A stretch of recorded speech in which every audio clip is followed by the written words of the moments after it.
knowledge of the differences between how women and men approach negotiation is critical. It's crucial to understand how men think and what they respond well to during a negotiation, since it's often different from what you might do when negotiating with women. When negotiating with a man, you need to earn his acceptance by proving your competence. Let me share an interesting story with you pertaining to negotiating with men. I had spent several years working as a negotiation instructor for the Caris Company and had trained and developed thousands of executives. Teaching negotiation skills to Fortune 500 executives in the US and Latin America and Mexico had become second nature to me. I was good at it. No one ever challenged my competency, but that changed the day I walked into the boardroom of a large country club in Guadalajara, Mexico, to teach a negotiation course.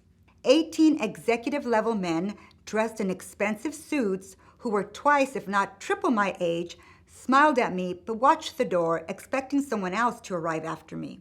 "Buenos días, señorita," said one of the men pleasantly.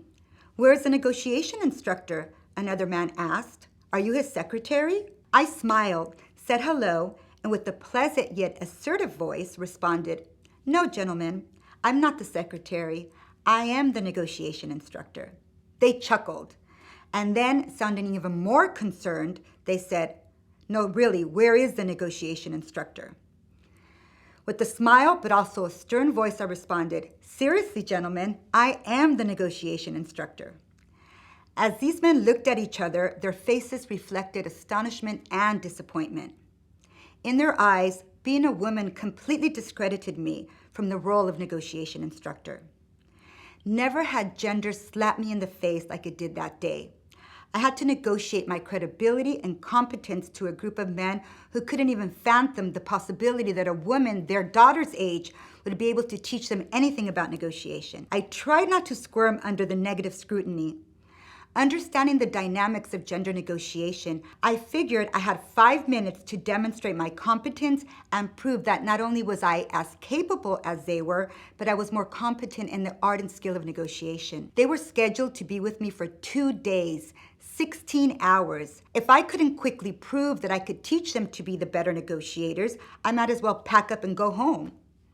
I opened with, "Gentlemen, please take a seat so I can share a little bit about my work." Then I did something I never ever do in a group of women.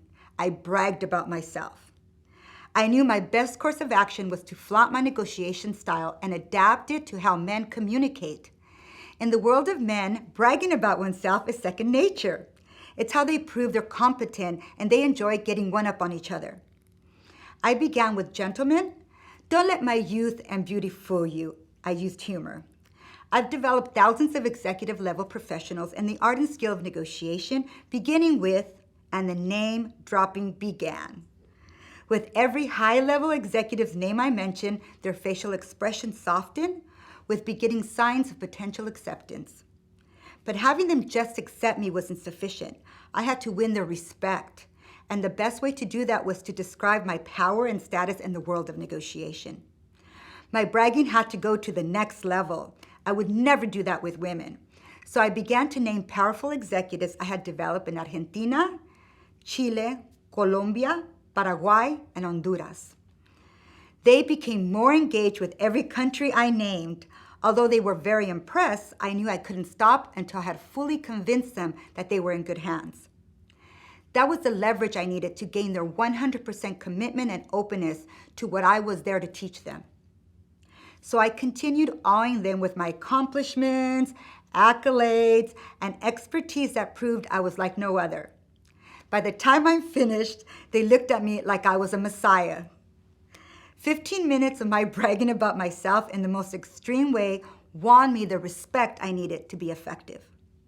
If I tried this strategy with women, I'd be the most hated person on the planet. But the men respected me because of it. By the time we finished the course, they were satisfied with their lessons, and I saw potential business opportunities for future partnerships. After the session, the men had a dinner in my honor with their wives.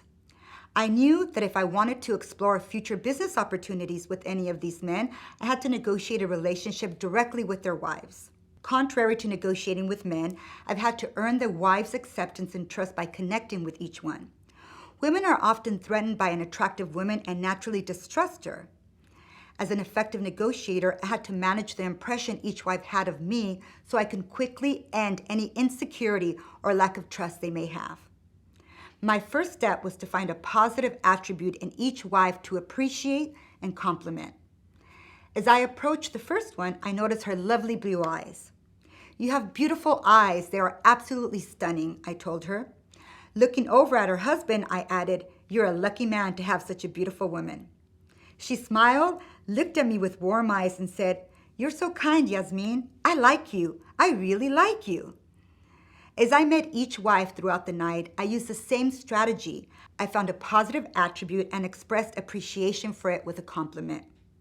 While I had already won over the men, it was important to negotiate acceptance and trust with the women as well. I've been in business long enough to know that a wife has a large amount of influence over who her husband does or doesn't do business with. I was able to successfully win them over. In fact, some of those wives are still my dear friends today. Now, it's very important that you understand, don't ever lie or be inauthentic when you share a positive trait to someone. Be true to them and to yourself. Hey there, side note. It's very important that you know that I love, honor, and respect all people. For purposes of this course, we've had to go with traditional gender stereotypes in order for us to simplify certain situations, but you can learn from every situation in this course and apply it to different aspects of your life. Now let's go to the next lesson. See you there.